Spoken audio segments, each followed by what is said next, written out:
బ్రాహ్మణుడు అని జంజం తీసేసా నువ్వు చెప్పావు ఒకసారి. నేను బ్రాహ్మణుడినే గాని నేను బ్రాహ్మణుడికి సంబంధించిన ఏ ఆచార వ్యవహారాలు నేను లేను. నాకు ఆచార వ్యవహారాలు, పండగలు, దేవుళ్ళు, పెళ్లి అంటే ఒక గౌరవం, ఇలాంటి ఏట్ల మీద నాకు ఇంట్రెస్ట్ లేదండి అని చెప్పేసి చెప్పావు. అంటే నీకు వాటి మీద గౌరవమే కాదు, నీకు మానవత్వం అంటే కూడా లేదు. నీకు 4 డబ్బులు ఉంటే పబ్లిసిటీ కోసం ఏమన్నా దానం ధర్మం చేస్తున్నట్టు యాక్టింగ్ అయితే చేస్తావేమో గానీ నీ బతుకు జర్నలిస్ట్ గా బతుకు. చేస్తున్న ప్రొఫెషన్ కి, తినే తిండికి, జర్నలిస్ట్ అని పెట్టుకున్న ట్యాగ్ కి ఒక విలువ నేర్పించు. ఒక విలువ వచ్చేలాగా చెయ్యి నీ జర్నలిజంతో. ఇంకా అరే బండనా కొడక, అరే గుండెలో స్టంట్లు, నీ నీ బొచ్చు నా కొడక, నీ పెట్టుకున్న బొచ్చు నీది కాదు. రఘురామకృష్ణం రాజు పెట్టుకున్న బొచ్చు నీది కాదు. రాస్తున్న స్క్రిప్ట్ నీది కాదు. ఎవడో రాసిస్తే స్క్రిప్ట్ చదువుతావు. ఎవడో బొచ్చు, ఊడిపోయిన బొచ్చు, అక్కడ ఇక్కడ ఊడిపోయిన బొచ్చు ఏమో విగ్గు చేయించుకుని ఇక్కడ పెట్టుకుంటావు నువ్వు, ఆ బాలకృష్ణ గాడు. ఎవరిదో బొచ్చు కూడా మీది కాదు, బ్రెయిన్ మీది కాదు. వచ్చి ఊగుతారు ఏందో స్టేజ్ల మీద.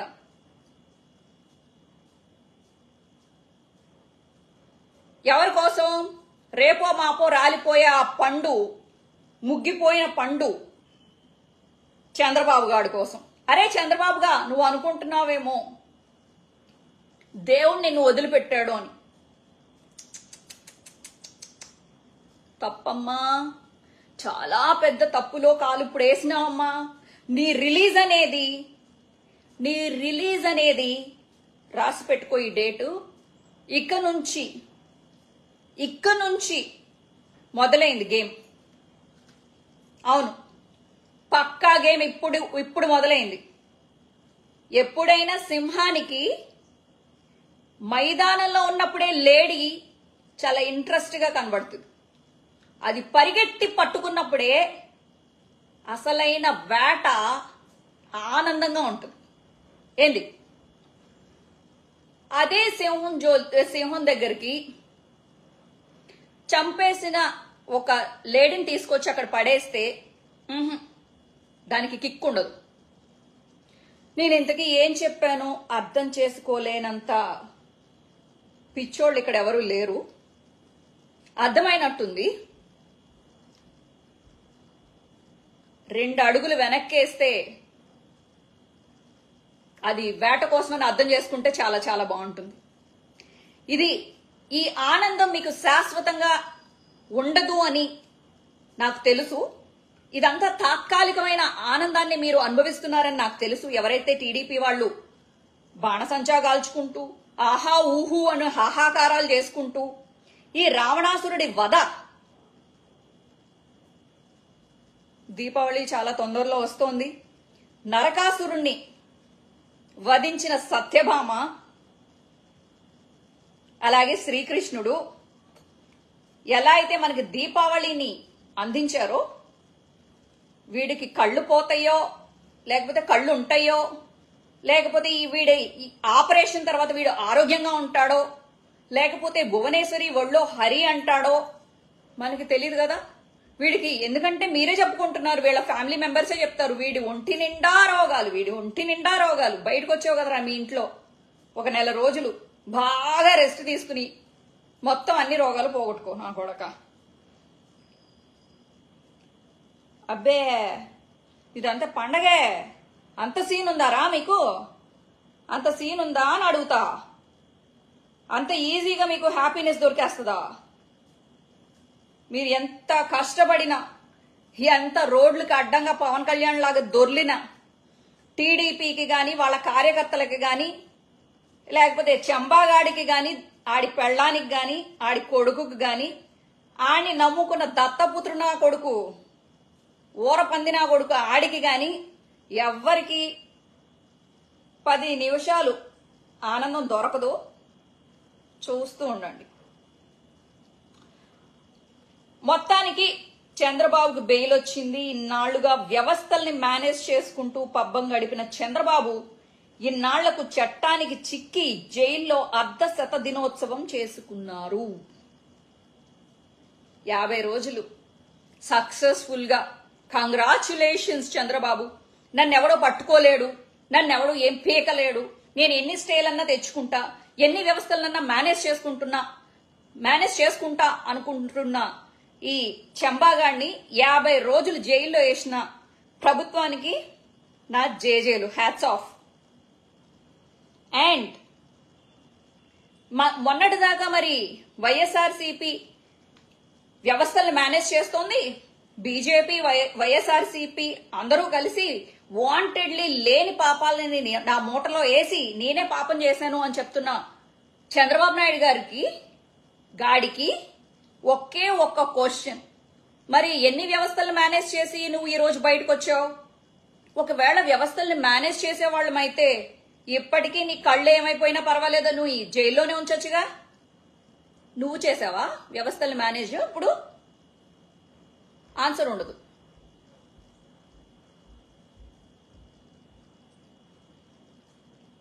అనారోగ్య కారణాలతో షరతులతో కూడిన బెయిల్ ఇప్పుడు దక్కింది. తన కేసులు కొట్టేయాలి అంటూ పలు స్థాయిల్లో కోర్టుల ముందు పెట్టుకున్న అర్జీలు ఫలితాన్ని ఇవ్వలేదు. మరోవైపు అవమాన భారం, ఇంకోవైపు పనికి మాలిన కొడుకు పప్పుతో శిరోభారం. పార్టీ 40 ఇయర్స్ ఇండస్ట్రీ ప్రధానులను, రాష్ట్రపతులను, శాస్త్రవేత్తలను తయారు చేశామని చెప్పుకుంటూ పబ్బం గడిపిన చంద్రబాబును ఈ అరెస్టు తీవ్రంగా కలవరపరిచింది. ఇక ఇలా బయటకు వచ్చే అవకాశం లేదని గ్రహించిన చంద్రబాబు ఏకంగా టక్కుటమార విద్యలు బయట పెట్టారు. కళ్లు బాగా లేవని, చికిత్స అవసరమని కోర్టుల ముందు వాపోయారు. దీంతో పోన్లే కళ్లు కూడా బాలేకపోతే ఎలా అంటూ కోర్టు సానుభూతి బెయిల్ ఇచ్చింది. ఇందులోనూ బోలెడు కండిషన్స్ పెట్టింది. స్కిల్ స్కామ్ లో దాదాపు 374 కోట్లను దోచుకుని fibre net, inner ring road, liquor scam లో కీలక సూత్రధారిగా ఉన్న చంద్రబాబుకు ఏపీ హైకోర్టు ఆరోగ్య కారణాల రీత్యా మధ్యంతర బెయిల్ ఇచ్చింది. మధ్యంతర bail only for his health reasons. Court ఒక సానుకూలంగా ఎందుకు ఒక సానుకూల దృక్పథం చూపించింది అంటే, పాపం ఒక మనిషి, వాడికి కళ్ళు ముఖ్యం, నిందితుడు అయినా కూడా ఉరి శిక్ష వేసినా కూడా వాడికి చివరాఖరికి నీ చివరి కోరిక ఏంటి అని కోర్టు అడుగుతుంది, లేకపోతే పోలీసులు అడుగుతారు. ఎందుకు? ఇట్స్ నాట్ మీన్ దట్ వాడు క్రిమినల్ కాదు, ఇట్స్ నాట్ మీన్ దట్ వాడు క్రైమ్ చేయలేదు అని కాదు. ఇలాంటి పిచ్చి రాతలు, మళ్ళీ పిచ్చి టెలికాస్ట్లు చేసే ఎదవాళ్ళకి నేను చెప్తున్నాను అనమాట. ఇది ఇన్ని స్కామ్లు చేసి, స్కిల్ స్కామ్ చేసి, ఫైబర్ గ్రిడ్ స్కామ్ చేసి, రింగ్ రోడ్ స్కామ్ చేసి, లిక్కర్ స్కామ్ చేసి, ఇన్ని స్కామ్లు చేసిన నా కొడుకు ఈ రోజు నిందితుడుగా ఉండి ఇన్ని కేసులు ఎదుర్కొంటూ కేవలం ఆరోగ్యరీత్యా బయటకు వస్తే, అనారోగ్యరీత్యా బయటకు వస్తే వాడేదో సాధించినట్టు కాదు. అది గుర్తుపెట్టుకోండి. Underline this word. అరెస్ట్ అయిన 1.5 రోజులుగా రాజమండ్రి జైల్లో ఉన్న చంద్రబాబు ఆనాటి నుంచి అనారోగ్యం పేరిట ఎల్లో మీడియాలో విస్తృతంగా ప్రచారం చేస్తూ వస్తున్నారు. చర్మ సమస్యలు ఉన్నాయని, కంటి సమస్య ఉందని, బీపీ, దీర్ఘకాలిక అనారోగ్యాలు ఉన్నాయని, బెయిల్ కోసం ఇలా పలు అంశాలను విస్తృతంగా ఎల్లో మీడియా ప్రచారం చేస్తూ ప్రజల్లో సానుభూతి కోసం ప్రయత్నిస్తూ వస్తోంది. చంద్రబాబు విషయంలో సీఎం వైఎస్ జగన్ ప్రభుత్వం అన్ని జాగ్రత్తలు తీసుకోవడమే కాకుండా ఎన్నడూ లేనిది ఆయనకు ఎయిర్ కండిషనర్ కూడా ఇవ్వడం జరిగింది. Air conditioner. ఒక క్రిమినల్ నా కొడుకు, వీడు చెత్త నా కొడుకు, వీడంట విఐపి అంట, వీడంట ఎక్స్ సీఎం అంట, వీడు జెడ్ ప్లస్ అంట, వీడు బొంద అంట, వీడు బొచ్చ అంట, వీడు చర్మ రోగాలంట. ఈ పాపి నా కొడుక్కి ఎయిర్ కండిషనర్ ఏం చేస్తారు? ఏర్పాటు చేశారు. అయినా సరే బెయిల్ కోసం ఆయనకు లేని రోగాలను సైతం ఉన్నట్లు చూపించి ఎల్లో మీడియాలో అడ్డగోలుగా ప్రచారం చేసుకున్నారా? ఇప్పుడు ఈ నా కొడుకు కంటి ఆపరేషన్ చేయించుకోకుండా పిచ్చి పబ్లిసిటీ కోసం బయటకు వచ్చి చేతి లోపాలే ఇంటి మీద తంతం అని చెప్పేసి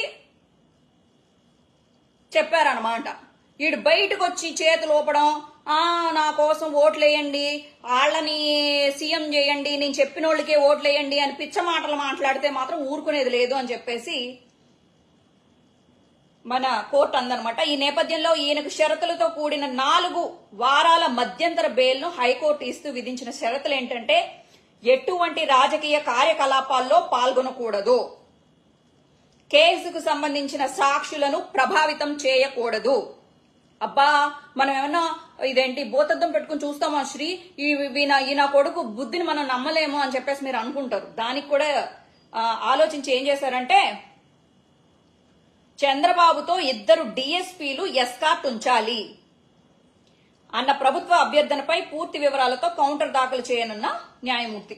ఆరోగ్య కారణాలతో మంజూరు చేసిన బెయిల్ కాబట్టి ఇల్లు ఆసుపత్రికి మాత్రమే పరిమితం కావాల్సి ఉంది. అయినా కూడా ఈ నా కొడుకును నమ్మలేము, దీనికి ప్రాపర్ గా యాక్షన్ తీసుకోవాలి. ఎందుకంటే రాజకీయంగా వీడు ఏ మాత్రం జనాల మీద కూడా ప్రభావితం చేయకూడదు. సాక్షులను వదిలేసేయండి, వీడు జనాలను కూడా ప్రభావితం చేయకూడదు. అతి తెలివితేటలు వీడికి చాలా బాగా ఎక్కువ. ఎందుకంటే స్టేలు తెచ్చుకున్న ఎన్నిసార్లు 21 సార్లు అనుకుంటా, ఐ థింక్ 21 సార్లు స్టే తెచ్చుకున్న ఎదవనా కొడుకీడు. అంత బుర్ర.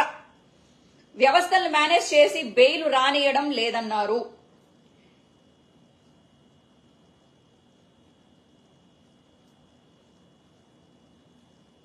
ఓకే, మొత్తం మీద ఎన్ని వ్యవస్థలను మేనేజ్ చేసి నా కొడుకు కళ్ళల్లో శుక్లం, కళ్ళల్లో గుడ్డు, గాడిద గుడ్డు, గోంగూర పాసు అని చెప్పేసి నా కొడుకు మరి బెయిల్ తెచ్చుకున్నాడు అని చెప్పి ప్రజలు అడిగితే ఏ ముఖం ఎక్కడ పెట్టుకుని వీడు మాట్లాడతాడో అయితే నాకైతే తెలీదు. సో పాపిచ్చిరా ఇవ్వు అని చెప్పేసి అన్నట్టు ఈ నా కొడుక్కి ఇన్ని సంవత్సరాలు దేవుడు టైం ఇచ్చాడు గాని ఇక నుంచి వీడు ప్రజలకి ఏమాత్రం సేవలు అవసరం లేదు, నువ్వు బయలుదేరితే మంచిదిరా నాయన అని చెప్పేసి ప్రజలందరూ 100 కోటి దండాలు పెడుతున్నారు.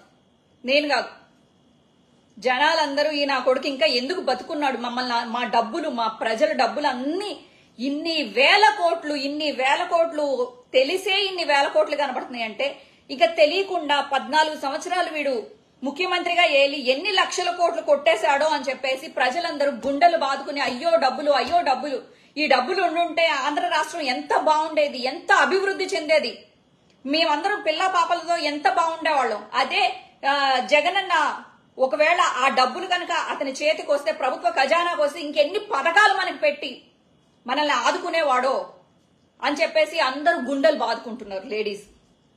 నిజం, ఈయన కొడుకు చేతికి వెళ్ళింది కాబట్టి ప్రతి దాంట్లో అభివృద్ధి అని వీడి అభివృద్ధి, వీడి కోడల అభివృద్ధి, వీడి హెరిటేజ్ అభివృద్ధి, వీడి పప్పుగాడి అభివృద్ధి, పవన్ కళ్యాణ్ గారి ప్యాకేజీకి అభివృద్ధి తప్ప అసలు ఆంధ్ర రాష్ట్ర జనాలకేమొచ్చింది అభివృద్ధి? ప్రతి దాంట్లోనూ డబ్బు, ప్రతి దాంట్లో లంచం. వీడి కింద పని చేసే ప్రతి ఒక్కడికి లంచాలు ఇచ్చుకుంటూ మన జీవితం అయిపోయింది. ఇప్పుడు మనల్ని అభివృద్ధి చేస్తాము అని చెప్పేసి ప్రజల డబ్బు, ప్రభుత్వం డబ్బు, అందులోంచి కూడా డబ్బులు దొబ్బేశాడు. ఈ రోజు అనారోగ్య కారణాల రీత్యా ఒక ఫోన్లే పాపం అని చెప్పేసి బెయిల్ ఇస్తే ఈ రోజు బయటకు వచ్చి పబ్లిసిటీ నా కొడుకు. ఇలాంటి చెత్తనా కొడుకుల మాటలు మీరు నమ్మొద్దు.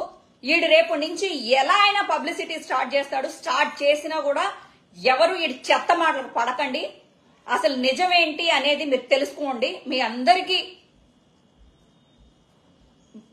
ఒక జ్ఞానం ఉంది, మీ అందరికీ మా అందరికన్నా ఎక్కువ బ్రెయిన్ ఉంది మీకు. మీ ఓటు ఒక అస్త్రం. ఈ ఓటు అనే అస్త్రాన్ని చెత్తనా కొడుకులకి ఏదో చిన్న మాటలకి పడిపోయి మనం అస్సలు ఉద్దేశాలు మార్చుకోవద్దు. మీ అందరికీ తెలుసు, మీరందరూ తెలివైన వాళ్ళు. మీ ఓటుని సక్రమంగా వినియోగించుకోవాలని. జై వైఎస్ఆర్సీపీ, జై జగన్. లోకేష్ గారు మీకు సారీ, అలాగే మీ అమ్మగారికి, మీ భార్య గారికి సారీ, అలాగే అనిత గారు సారీ, అలాగే పవన్ కళ్యాణ్ గారు సారీ, మీ కుటుంబ సభ్యులకు కూడా సారీ. నా కుటుంబాన్ని దృష్టిలో పెట్టుకుని, అలాగే నా భవిష్యత్ని నాకు భవిష్యత్ ఏమీ లేదనుకోండి, నేనేం పెళ్లి పెటాకులు ఇవన్నీ అని అనుకోవట్లేదు. నా వలన నా ఫ్యామిలీకి ఇబ్బంది రాకూడదని చెప్పేసి, అలాగే ఇక నుంచి నా సోషల్ మీడియాలో మీ కుటుంబ సభ్యుల గురించి కానీ ఆ విధంగా ఏ విధమైన తప్పుడుగా రాదు అని చెప్పేసి నేను మీకు హామీ ఇస్తున్నాను. ఈ యుద్ధాన్ని కార్యకర్తలకి మీకు కాకుండా లీడర్స్కి మధ్యలో జరగాలని నేను ఒక సలహా ఇస్తూ, కార్యకర్తల్ని ప్లీజ్ దయచేసి వదిలిపెట్టండి. నేను విజ్ఞప్తి చేస్తూ, విన్నవించుకుంటూ, బెండ్ అయ్యి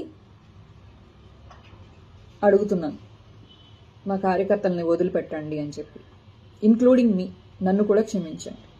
థ్యాంక్ యూ.